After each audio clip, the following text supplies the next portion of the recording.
Everybody, please put your hands together for the wonderful Paul and George. Thank you very much. Wonderful. Thank you. Yeah, it's fascinating. Oh. I'm getting a little bit of background feedback. Okay. Did you hear that? Yeah, on you go, Paul. That's perfect now. Go for it. Okay. So, yeah, thanks for inviting us. I do have to say that this kind of came about when you challenged me, Sarah. I mentioned something, we were talking, and you mentioned trust. And I said, well, you can't really have trust unless you have respect. And you can't have respect without understanding. And that got me into a little bit of trouble because now I'm here today trying to explain myself. So thank you for that opportunity, Sarah. So that's not an academic or a philosophical comment. It's more boots on the ground. So we're going to provide an example of not from mining. It takes the pressure off the mining industry for a moment and puts it squarely on environmental remediation. There's a project in Canada we're going to talk about, and how we started at a low point in trust. We had a couple of false starts, and finally were able to build trust to a point where the project could get underway. So, you know, the trust issue is certainly not something that's specific to mining. There are some things that are specific to mining, unique to mining, but this isn't one of them. So we'll start running through. I'm going to provide you a few slides. I'm going to share my screen. Then I'll hand it over to George for a couple of examples, and then he'll hand it back to me. So let's see if we can do this. And I get the advantage of being able to check George's screen to make sure that what you're seeing is the right thing. Okay, we're good. So I was a little cheeky with this project title. Mining project brings a solution. We're not actually talking about mining project per se. But what I wanted to do was highlight that there's different perspectives. And that's what we're going to be talking about, is perspectives of a proponent versus the, say, beneficiary, the industry versus the community. Why don't they get it? And so, again, I'm a little cheeky with that, but hopefully it informs you into your own projects that there are ways to resolve issues. So problem formulation is what we're going to talk about using two streams, technical and community perspectives. So this is, again, I've talked about this, the understanding and respect. We're going to use an example of an environmental cleanup in Northern Ontario, Canada, which is kind of funny because we're sitting in Ottawa, and what I'm calling Northern Ontario is almost the same latitude as us, just further west. So we're a funny bunch here in Canada. We maybe don't have the best sense of direction after all. So maybe this is a lesson for any project. So here is the site. And here's us in Ottawa. We're waving. So that's really southern Ontario, and just at the border with the United States. So what this is not is a how-to. Not telling you how to approach a particular community, but I want to give some insight as to our experience. It's not a substitute for long discussions with stakeholders. So we had a sawmill cleanup to tackle. It had operated for 120 years and coming to a point where it was cleanup time. So everybody should be on board that this is a good thing to do, right? Well, yes and no. It depends on the approach. But first of all, just to get attention to the issue, the Indigenous community were so frustrated with the lack of action. Trust was at an all-time low. They went as far as to put a toll booth on the Trans-Canada Highway. They had to do this about 15, 20 years ago. And people were very upset or supportive, and there's really virtually no middle ground. But this is a shot of that toll booth. It got the attention that it needed, and the discussion started about how to approach the cleanup. And so there was a mid-level of involvement, and I can provide these slides afterwards if needed. So the community was given some money to actually try to deal with, hire some consultants and assess the problem. And so that was okay for a while, but they ran into real issues of criticism from really from other stakeholders, particularly the government. And finally, the community just said, we're tired of all of this, and trust was eroded again. Oops, sorry. And they just sat back and said, okay, we're not going to do anymore. We're going to sit back and have you do it, and we will criticize you. And that's when George and I entered the scene as their peer reviewers, expert peer reviewers. So there's a very low level of trust in the beginning. So we tried to press the reset button. We weren't asking for the solution here. We're asking, what is the problem? And we started the dialogue there, and we started other people talking about the dialogue. This is from the site engineer. So what is the problem formulation? Well, how do we tackle that? It could be a number of things, maybe not the obvious things. The community was talking particularly about health, and we like to compartmentalize environment and health, but Indigenous communities don't do that. So you needed some way to talk about these things together. We needed a community we needed to understand what the community's perception of the problem was, and the engineers can provide the technical perception. And then we want to combine those and make a joint problem formulation. So I'm going to hand it over to George here, and he'll tell you a couple of examples about the technique we use. And this is, again, on the community or project level. George? So we use so-called concept of cognitive mapping. This is a methodology which is at minimum 50 years old. Many of you probably know it and use it. What was new here, that this is application of concept of cognitive mapping in and with Indigenous communities.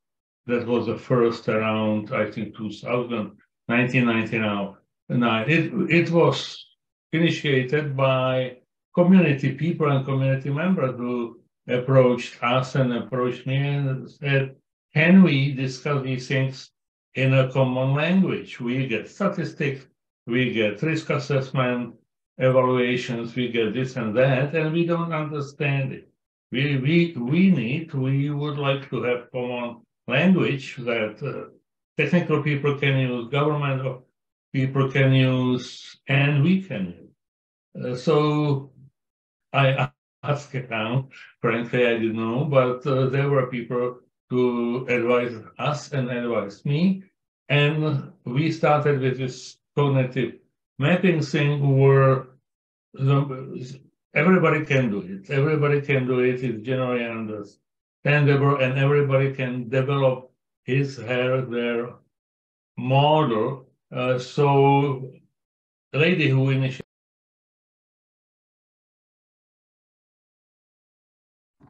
she was advanced now, she's retired, but sorry about that.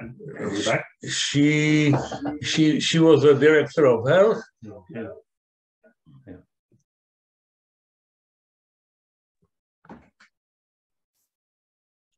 On you go, George. Yes. Wait. I think, Paul, if you turn off your speaker, and then we'll be able to hear George speaking without the feedback.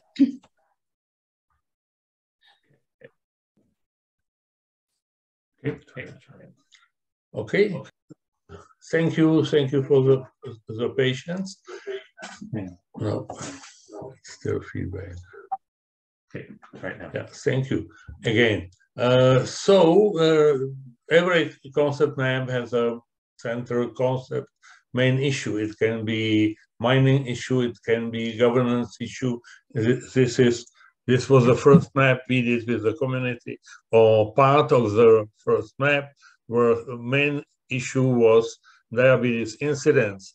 That's the main trouble in this specific community, Mohawk Council of Akwesasne, and we can, discuss it further, and I can provide example. Second interesting example is from Alberta. This was Swan Hills incinerator, and how accepted by the community, how seen by scientific and engineering communities, say, and by indigenous communities. And this picture is important because we ended up with this approximately, what was done, what was measured, what community needed that, what was not measured, community needed, wanted, but wasn't done, and so on. So basically, we did this after the fact. This type of picture should have been done before the project was started, and if so, lots of trouble could be prevented. So that's basically. Back to you. Yeah, back to me. Okay, thanks, George.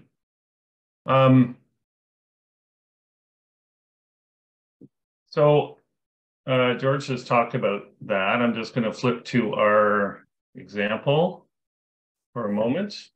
So the project for us is clean, safe, to clean the land and water for safe reuse. And that meant something to the technical people, meant something else for the community. We did a bunch of mapping over a week, and we got a few groups together, 5 groups, and we tried to figure out what they thought the problem was. And we connected all the dots here, and we're looking for the nodes, what more than one person kind of identified as the issue. And the details aren't as important as the process, that we took all of their comments and put them together in one place and gave them feedback and did something with that information. So what we did was develop a problem formulation. This is the engineer's flowchart that basically says we're going to do mapping and use it. But then we ran into a problem. The engineer didn't actually use the concept mapping in their site assessment problem formulation or the risk assessment. So we started to go backwards. And we ran into some other issues. This engineer didn't want to use the concept mapping or the community results, didn't know how to, and produced reports in some places, one place in particular, that weren't scientifically sound. They were commenting on contaminants that the community, they're saying that the community generated, but those were the same contaminants. They hadn't actually studied this area before. So we ran into problems. Trust was eroding, and we were getting further away from where we wanted to be. The only way that we were able to bring trust back into this was deal with those key issues that the community felt were important: health, in this case a scrapyard, and physical hazards in the water. And this took some creativity because this was outside the bounds of the project. We couldn't, we didn't want scope creep, and yet we needed to deal with these things, so we found ways to do it. So last couple slides, the status right now. Before COVID, we dealt with remedial targets. During the last couple of years, site assessment, health issues are now being monitored. Remedial approach was determined, and presently, right now, we're excavating. They're in remediation and excavating worst case soil. The community is participating, and another part of the remediation is happening next year. So lessons learned: that trust can be built by making efforts to understand. It was not just this technique, but certainly sitting down and talking with people, different groups of people, feeding that back to the community, getting their feedback, making sure we got it right, that whole process, not just, you know, us sitting down and asking questions, but then using that, respecting other ways of knowing, respecting that there's other ways, perspectives, and doing something with that information, building it into your plan. And that's really it. What we found that you can deal with matters that are beyond the project scale, health matters, even land claims, truth and reconciliation inquiries, as long as you can't handle all of that in a project by any means, but you can have the dialogue and you can do what you can towards it. And that builds trust. Fantastic. Thank you so much, Paul and George. That's awesome. That's absolutely fantastic. Round of applause, everybody, for the fantastic Paul and George. Excellent. And well done for sorting out the microphone feedback problems during that session. But that was absolutely great. So firstly, George, you have got a fan here on the chat. So Laura in the chat is asking for as many references as you can give her with regards to the cognitive mapping process. And I think it's really interesting because from a risk management perspective, which is where I come from, very similar techniques that we use between all of this, which is absolutely great. It's fantastic seeing all of them coming together. Now, you mentioned something towards the end there, Paul, around the fact that the engineer didn't make use of some of the information because they didn't feel comfortable with it, or what was the real reasons why the engineer didn't use it, didn't make use of that information when they were putting together their decisions? Yeah, it's as part of their scope of work, that they defined a risk assessment a certain way and were very tight on those boundaries, didn't want to say anything that would upset their client and increase the scope of work in some haphazard manner. It was a matter of not being familiar. And so they were reticent. They were actively, more than reticent, they actually told us in a meeting one time that after they did their own cognitive map, after we did it with them, they said they were never going to look at it again. So this is what we were facing. And of course, that meeting ended up being very short after that. But this is the kind of thing that you can't bring these kinds of. So a proponent or a client has to provide direction to their engineer, to their expert, to not carry those kinds of biases with them. And I felt that didn't happen in that case. It wasn't an opportunity to do so, but the engineer or expert will listen. If they're told that you need to incorporate something, they'll find a way to do it. Otherwise, they won't. And I think with that as well, Paul, is almost where we're seeing these developments coming through in, say, the Crisco codes, as we heard earlier on today. ESG has always been there, but perhaps the requirement to include those aspects wasn't being pushed hard enough by invariably very technical people to include that in their more geological calculations. So perhaps there's a little bit of learning that they could take from your case study here, which is great. There's a question that's come in from Johan in the chat, just to share this with everybody. He says, thank you very much, Paul and George. In a recent lawsuit, First Nations have decided to push for full implementation of FPIC, so that's free, prior, informed consent principles in Canada. Would that have changed the process that you followed? So if FPIC was something that was mandatory, do you think that would have either changed anything that you saw here, or would it have made it easier? That's a very good question. Thank you. I think that the people are still trying to work out what free, prior, and informed consent means. It's happening. I know all over Canada that those discussions are happening daily, and that the boundaries of that are being defined with each decision, with each project, and each year. So in this case, I would like to think that it would have helped. It would have set some overall kind of boundaries, but the main problems here, I think, were the attitudes of the site professionals, and that's going to take a little bit more time. Once you've got frameworks in place, I also work on ethical standards for my profession, and it's just coming to a point where we're starting to dialogue with other jurisdictions that how you should be approaching Indigenous communities or small communities. And it's all over the map right now. Some places have really good, great guidance for their experts, so their professionals, and some don't have anything. So in this case, we have somewhere in the middle. There's some guidance if you look, but it's not really developed yet. So I guess that's a long way of saying that it would have helped having an overall framework to point to. It wouldn't have solved all the problems. Just sitting down and working it out on a community level was definitely the solution to some of the problems we ran into. We will send references to you, to Laura, right? Whoever else, the gentleman from Chad, right? Will you send us their emails? Probably Paul has them, and we'll do it.